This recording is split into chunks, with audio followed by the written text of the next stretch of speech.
come back in for another redo. Yeah, we won't discuss that while we're in. I'm happy about that. So it was nice to see you both yesterday in the office. Maybe I'll get to see you again. Yeah, you will get to see me again before the end of the holidays in the office, donning a mask for another signing. Signings are fun. It's good to practice. Signatures are good to practice. Well, it was fun. I was talking with my wife on the way over about, boy, the resubordination went really smooth this time, unlike previous times. Very smooth. Very, very smooth. Yeah, and what's so smooth they didn't even resubordinate the second. Come on, man. You're working with a lender here. Don't mess that stuff up. The best way to make things go is by not doing them. I find it's just ignore them. Well, yeah. Until you get to the signing table. You're like, best laid plans, always, my friend. Best laid plans. Yeah. Well, what do you mean? Yeah. Let's kick this thing off like usual. I'm sure we'll have a few stragglers, but as we're getting closer to the holidays, I figured it might get a little leaner as everybody's prepping for everything. 2 weeks till Christmas. Right? 2 weeks. I got a question for you before we kick this thing off. I don't have a huge agenda, just the typical stuff really, but is Santa Claus going to have to don a mask as he's delivering presents this year? Or has he got a special immune system? I'm asking for a friend. I'm just curious. For a friend. Maybe Santa's already got the vaccine going. I just figured, with all the pixie dust and stuff he's got going on, he's probably immune to everything. I mean, he is semi-eternal, I guess. Yeah, he is Santa for all. Yeah, I was just wondering out loud, though. I was thinking about that this morning. I'm like, is Santa going to have to wear a mask? Are we going to recognize him? I was going to bring up that, it's just a passing conversation thing, but my company was doing this thing. My kids are all grown up, so I don't have grandkids yet. So it didn't really hit home with me how cool this was, but my company has hired a Santa. I don't know what part of the country they've hired the Santa to do Zoom Santa meetings with employees' kids. And when I first saw that, I'm like, oh, it's a corporate thing, right there. But overwhelming response. They had to book this Santa for an extra 2 days. He filled up like that. I was like, okay, that's pretty cool that they can get their little time with Santa to put in their Christmas gift wishes, because they're not going to do mall Santas, obviously. So I thought that was pretty cool. Yeah, it's interesting. On that vein, I was putting together this weekend. If anybody wants this, I'd be more than happy to share it. But it's really a Southeast Valley, I guess, holiday events. Usually it's so plentiful, but so much has been canceled. I saw in the paper the other day, my wife is a big fan of the Nutcracker. And she goes like every year. It's like her thing, and she always tries to get me to go. And I was like, I got a headache. I'm like, I can't do it. I got to wash my hair that night. It's like I beg out of it every time. Not that I don't like the music. I'm just theatrical productions in general. I am afraid I'll be snoring, and I don't want to be that guy. But they're having this year, the Arizona Ballet is doing, it's a virtual Nutcracker. For $20 you can stream this thing, and I guess for $50 or something or plus you can get like little gimme things from the presentation or whatever, but you're watching it all at home, which is so bizarre. I was talking to my wife about it. She's like, yeah, I don't want that. No, I don't. I'm like, well, part of the whole thing is going to the theater, right? I guess, so, but yeah, this is a bizarre year. So everything's different. So another roaring for the pandemic.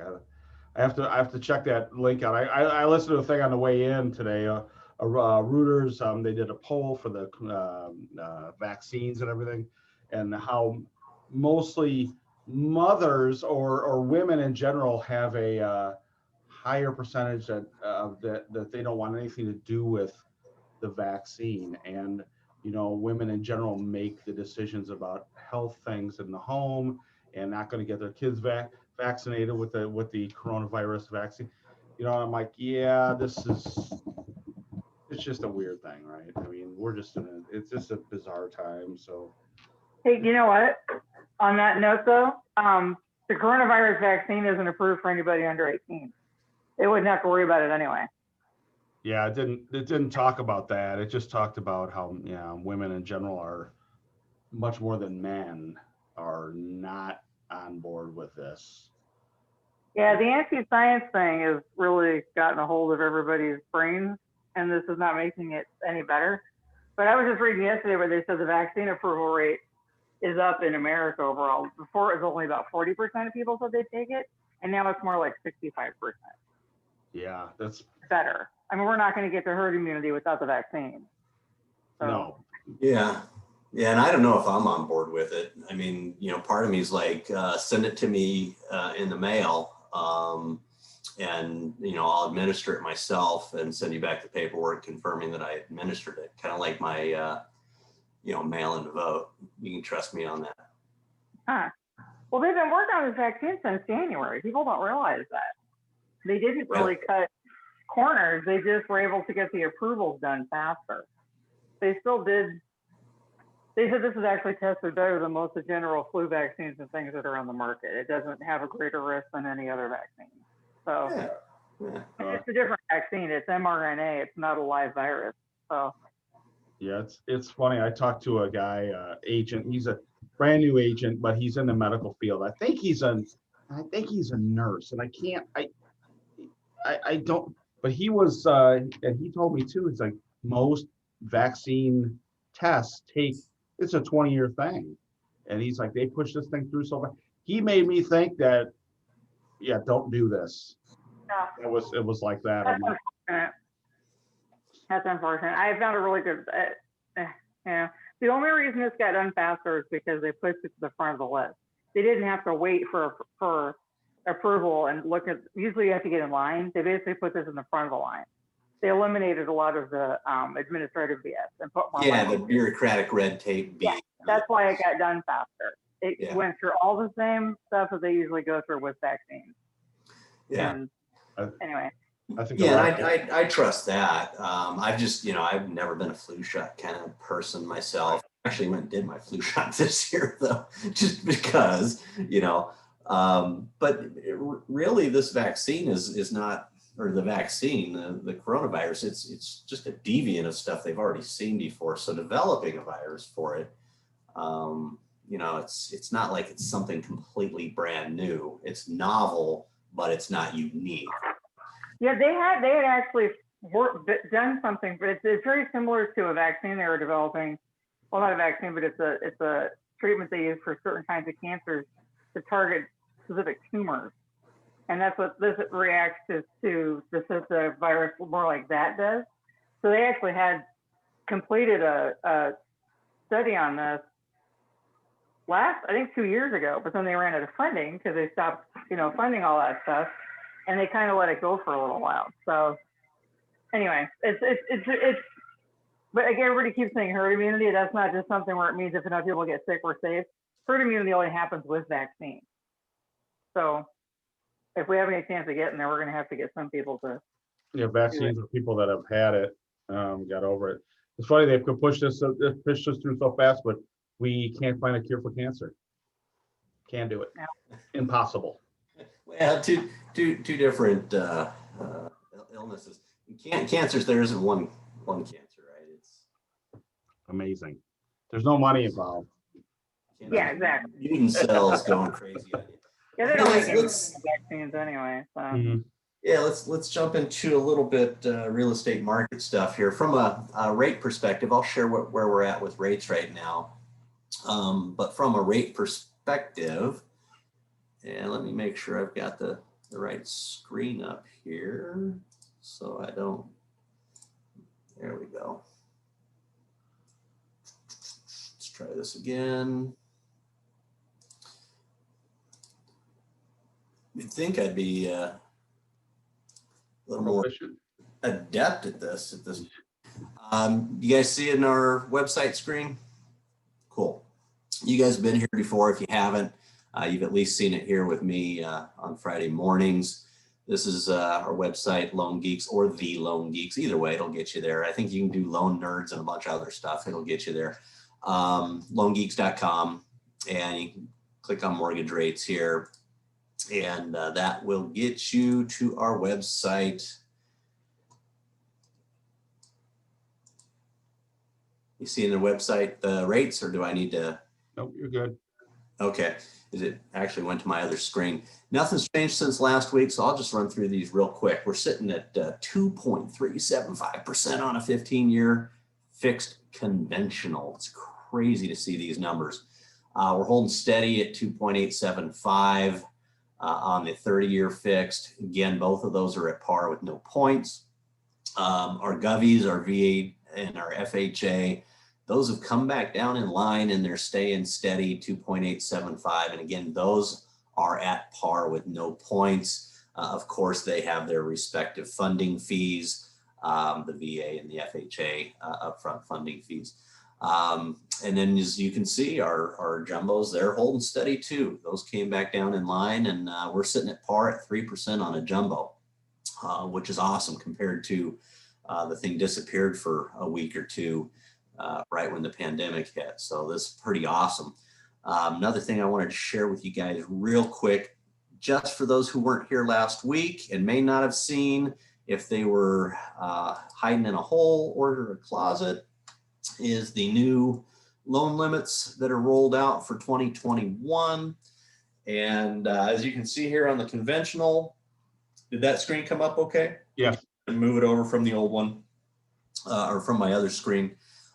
We are going from 510,400 as the conventional cap for 2020 to 548,250. So we're almost $550,000 that we can do on a conventional Fannie Freddie mortgage on a single family 1-unit property.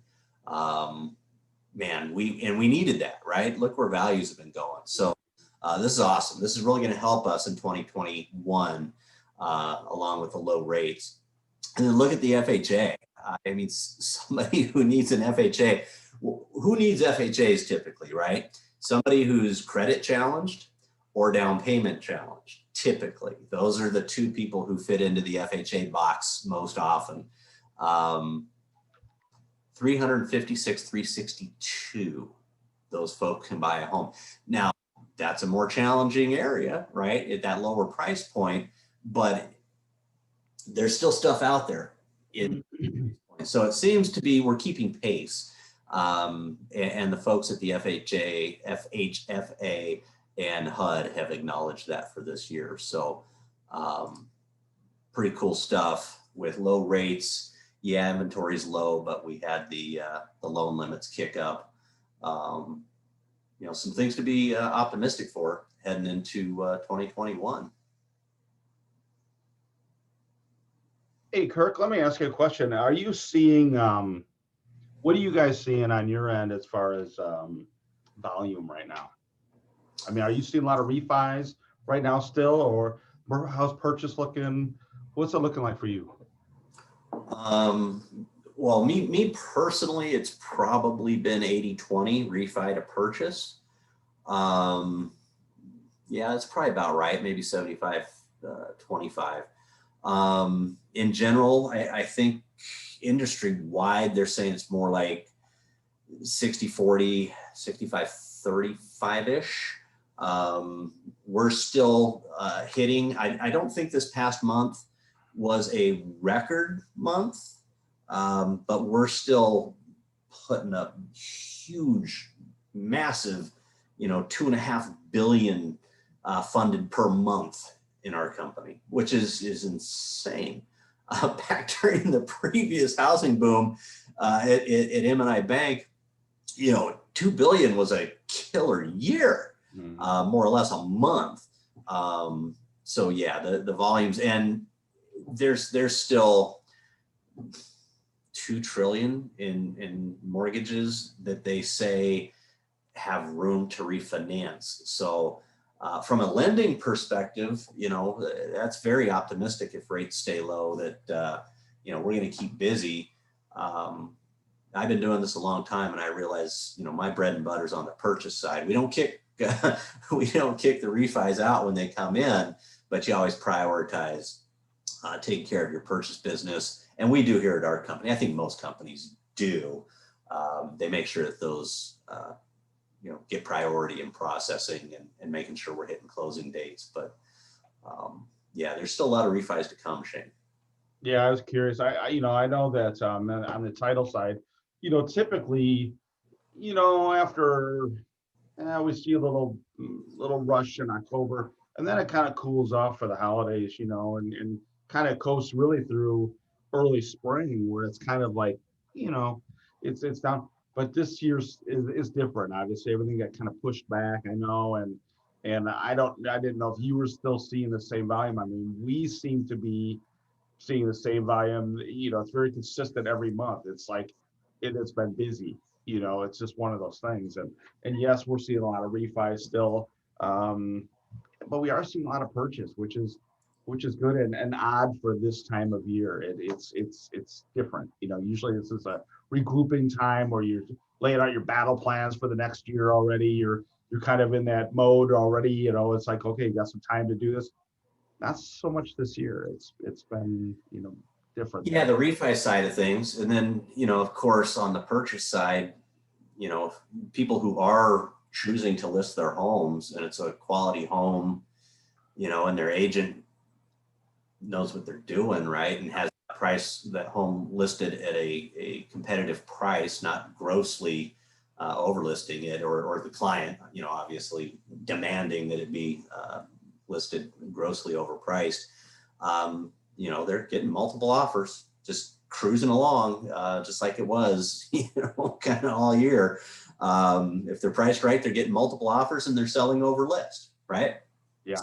Good house and good neighborhood, and it's priced right. So I don't see that stopping anytime soon, man. In fact, I was reading a headline article, came up on one of my news things this morning before our thing here, about in the third quarter of 2020, American homeowners gained $1 trillion in home equity. Oh my God. Value of their properties increased $1 trillion. So what does that equate to for us in our industry? Well, me as a lender, it's telling me if rates stay low, there's probably going to be some people wanting to tap into that equity, right? Via refinance, lower their rate, take money out, do some other things, remodel, put in a nice home office if they're working from home more. Or they may want to take that equity and go move up, move down. Kids moved out of the house, new babies born. So I think it's going to be a pretty robust year for all of us ahead. So as long as rates stay low, nothing crazy happens economically, should be steady as she goes. But yeah, we're just motoring through the holidays. Yeah, it seems like it all over. I had a couple of discussions this week with different people about what's going to happen once all this this normal that we're in changes to the new normal that we're going to. What's going to happen with commercial space and that kind of thing, where people aren't going to be, businesses aren't going to be. You don't need the space anymore. You've trained people to work from home, and we've had this discussion. I don't know how many times, even on here, but it came up again a couple times this month, and I talking about mortgage lenders and even real estate brokerages and whatever, people that have all this space, and people just aren't going to come back to that space probably, just in our industry. And then of course, you've got all the other businesses out there that aren't going to need that kind of room anymore. And that'll be interesting, because I don't remember, if that comes to pass, which I imagine it will, I wouldn't have seen the commercial space available like that since, the crash here 10 years ago, where commercial space was all over the place, for a song. And, it'll be interesting to see how that weeds out, and I know with what's coming up in 2021, looking at inventory numbers and seeing where that's going. I mean, we are depleting inventory. I don't know where new inventory is going to come from. That's the thing. It's a bizarre kind of a, perfect storm, I guess, with great rates and depleting inventory and all kinds of stuff. But then, funny you mentioned that equity stuff. I got a letter in the mail from Open Door the other day, which I just promptly it goes right into, the recycle bin. But they had a price for my home on there. I'm like, you got to be kidding. I'm like, what? It was one of those things. So I'm like, I'm always curious what they're valuing my home at. I'm like, I know the value of my home, and there's ain't it. And then you're going to take yours out of it too. No and no. And, it's just one of those funny things. But anyway, I'll get a couple of things here. Let's talk about inventory. Let's talk about a couple of things right here. I'm going to share my screen here. And first off, I'm going to show you a very cold picture of Pine Top. My deck right now at Pine Top. It's cold there. Can you tell? Yeah, I showed this to Kirk earlier. I took it just before we got on today. But I went and changed into my Hawaiian shirt and put the beach scene behind me. I didn't want any part of that. Yeah, I know. I'm heading up later this afternoon. We're heading up to the cold and bringing our granddaughter. I thought we'd have a little more snow, but I'm okay with the fact that we've just got that. I'm good. Even though we need the precipitation like everyone else does. Let's talk about rates, and let's talk about, or not rates, so let's talk about inventory. Let's talk about something that really stands out to me. Every week, agents get these things, these market updates, and you can get them for any city or zip code in Arizona. They're super easy and cool to share. You can email them. You can put them on Facebook, which I tell a lot of people to do that. Everyone's looking for content for social media. I mean, this is a perfect thing, and it's a conversation starter, most definitely.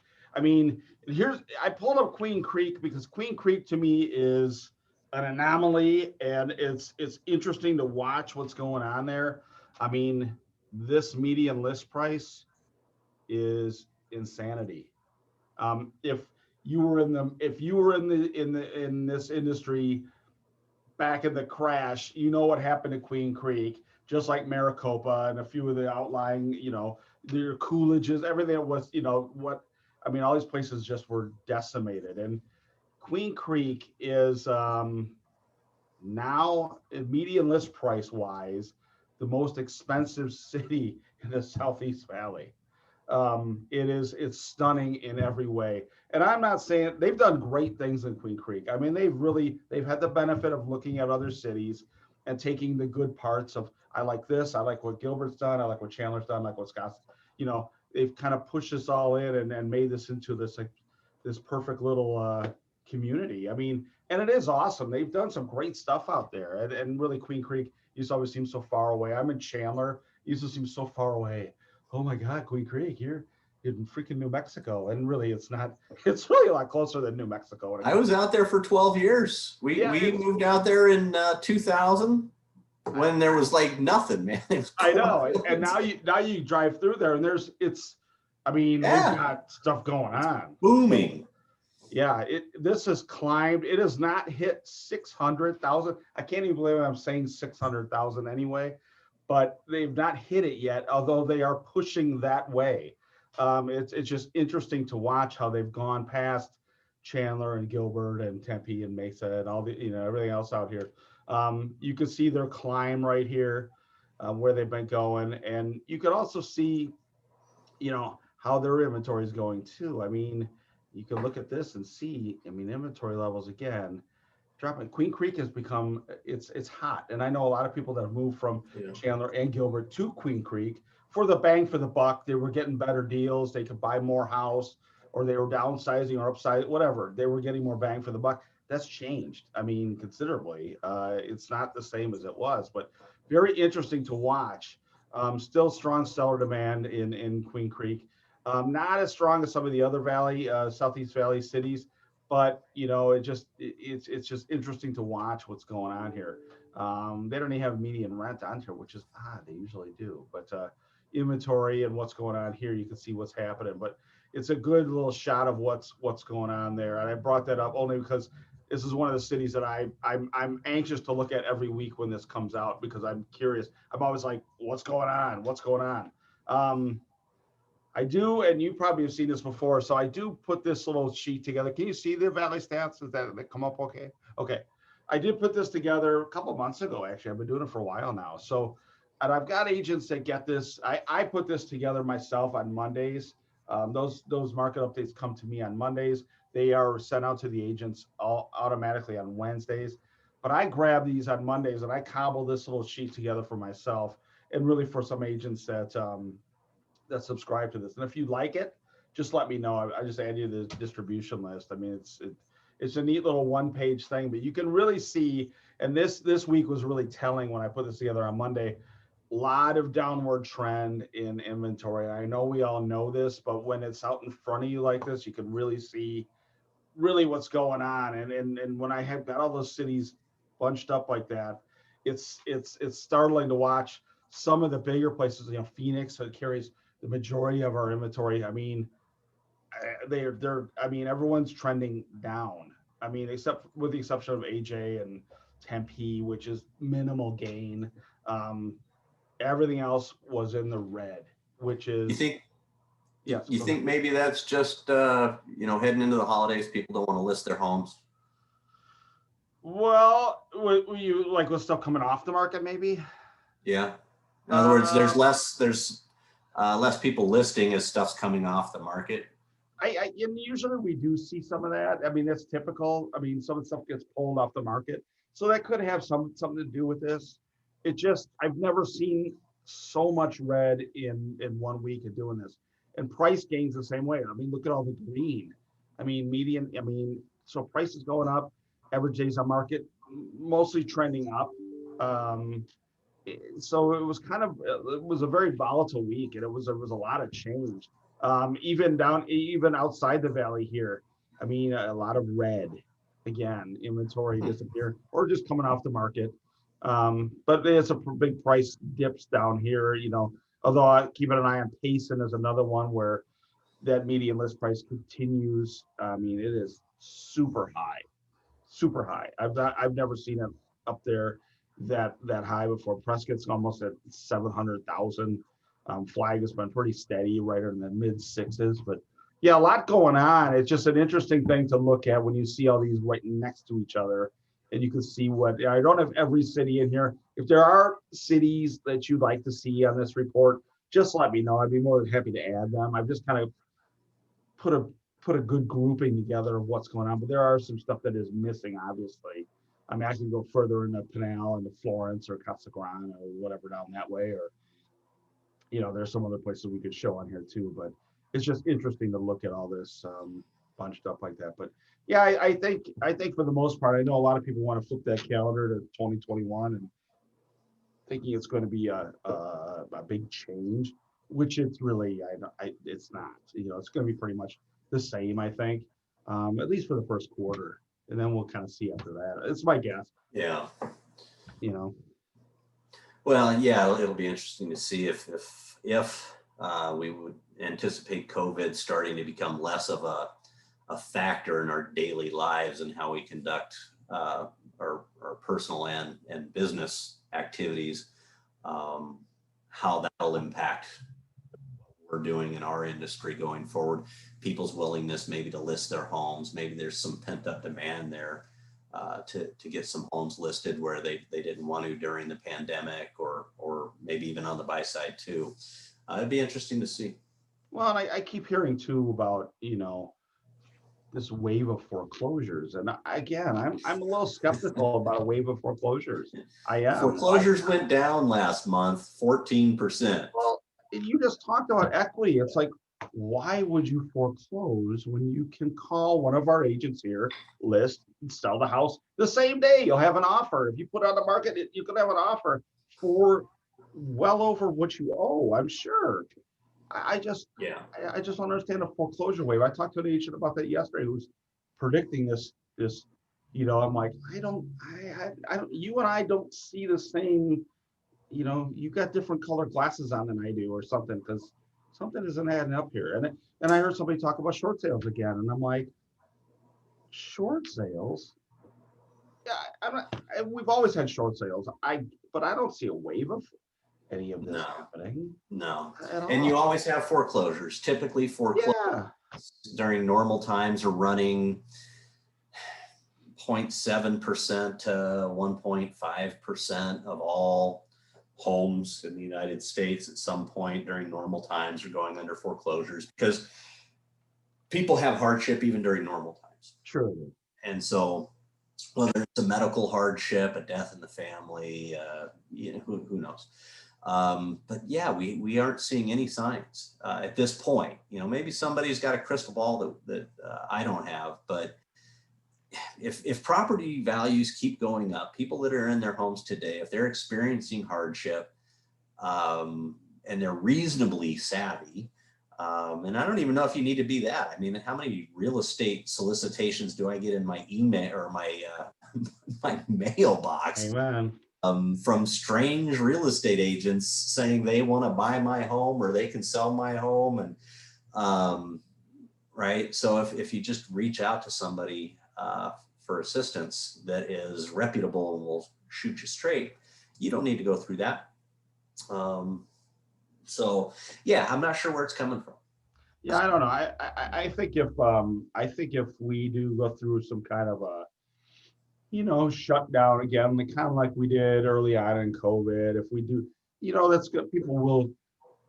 I get, people might not have their jobs or whatever, but still, you don't need to foreclose. Nope. You can, unless you're going to ride it out and just skate out the back door, which, I mean, you could, but I just, it just There'll seems be like some. you could sell and walk away. Again, You can walk away with a sack of money, and yeah. it just doesn't add up for me. And I keep having the same discussions with people about that, and you can't convince me that we're going to have this wave of. And now I heard yesterday, because I had an event with Patrick McQueen this week. We talked about the eviction moratorium, because it's set to expire at the end of the year, which with the numbers we're seeing with COVID again, I was like, will they extend it? My guess is probably maybe yes. I mean, again, it's crystal ball-y. It's like having that magic 8 ball up there, but they're going to have to probably look at something. And it'll be now. I heard that the agent was telling me about foreclosure. She was talking about that her REO people are talking about. Uh, she was hoping to see a lot of this in the first quarter, but now it's going to look like it might be second quarter. I'm like, yeah, but by second quarter, I I still don't see it. But that, who am I? Who am I but a glorified title rep? Yeah. I don't know. Well, I don't know where it's coming from. We'll just, we'll have to wait and see. But, even somebody, third quarter of this year, homeowners gained $1 trillion in equity. So even if you got in on an FHA loan with 3.5% down in June of this year, you now have equity. You can sell your home. You don't have to be foreclosed on, and you won't even have to do a short sale. So yeah, I don't know where this big rush is coming. Maybe there's another wave of the pandemic, and basically, half our population is going to be unemployed for an extended period of time or something. But all signs are pointing to that not being the case either. So wow. You just saying that about the equity, that was kind of the nail in the coffin with the foreclosure talk. I'm like, it just doesn't make sense. I just don't see it. No, the last wave we had was because prices plummeted. Yeah. People couldn't refi out of it, and they got caught in a adjustable rate mortgage. Everything. Equity disappeared overnight. Yeah. And there was no place to turn. So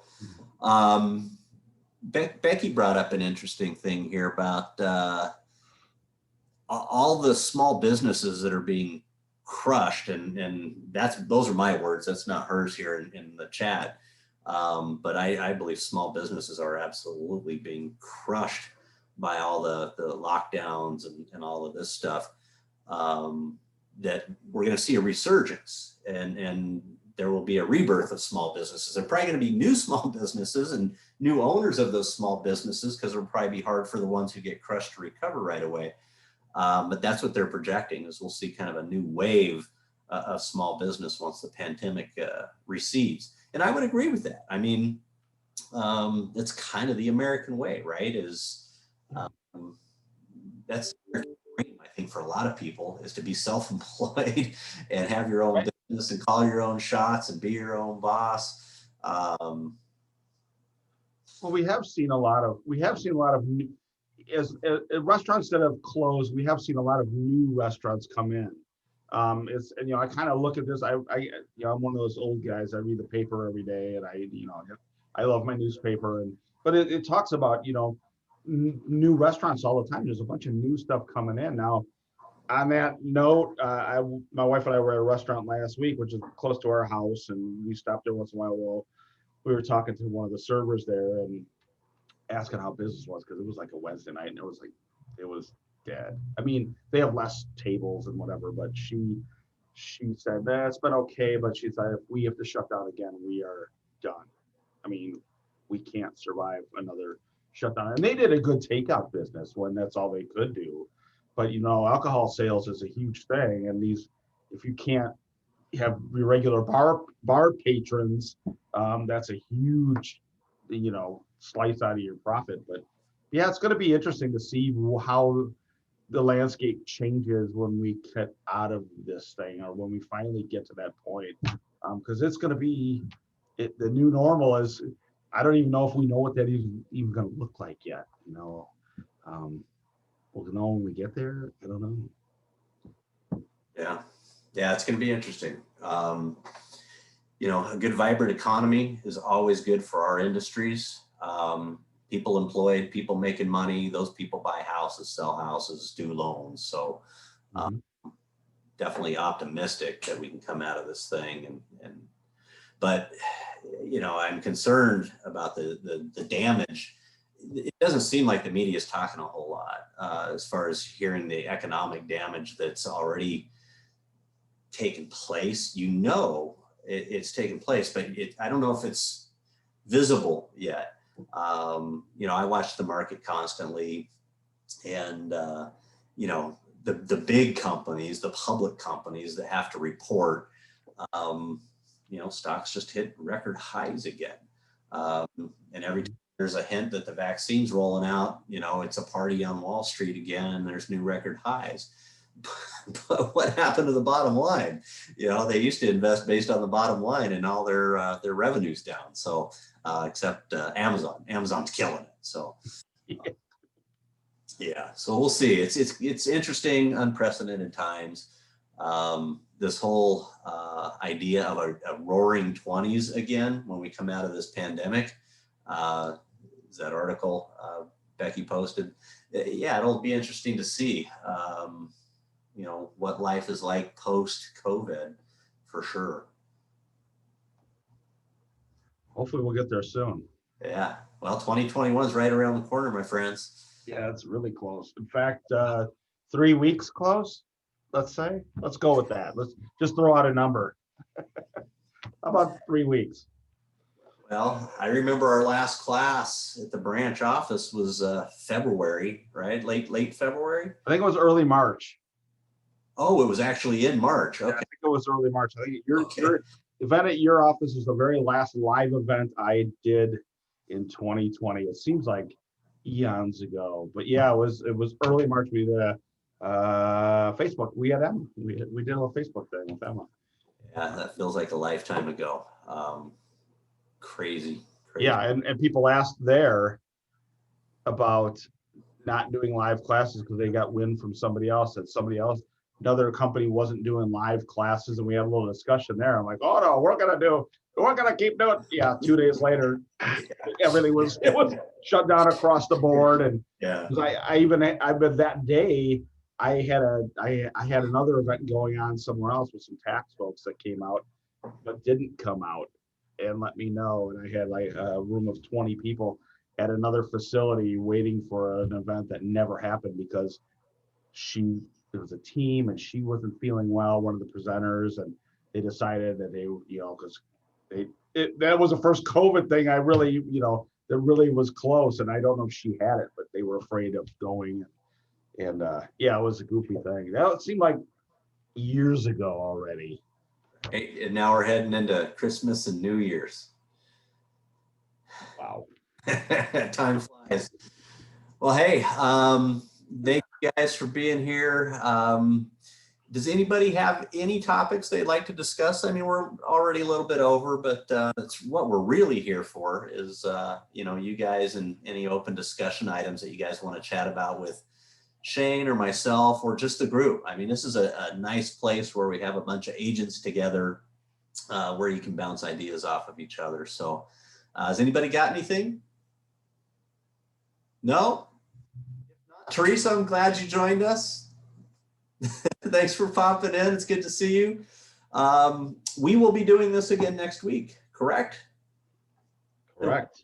One for the year, if I'm not mistaken. Last of 2020. So we could do something really wild. Don't miss it. You guys are going to want to be here. I'm sure Shane's going to be in Christmas garb for sure. Right? Possibly, yes. All right. I've got my little, got a toy. A Grinch toy. I love it. And we will have Emma here with us as well. She'll be here to help us continue to refine our Facebook skills. So, hey, everybody have a great weekend. We really appreciate you guys. If you are fortunate enough to have a buyer that needs a pre-qual, hit me up. I'd love to help them out. I know if you are writing contracts, Shane would love to have you guys write in Greystone. So have a great weekend. Be safe, and we'll see you again next week. Get your Christmas shopping in if you haven't done that already. Amazon's keeping busy. Hey, Walmart also mails stuff, so you don't have to sell all your business to Amazon. Jeff Bezos is rich enough. Take care, everybody.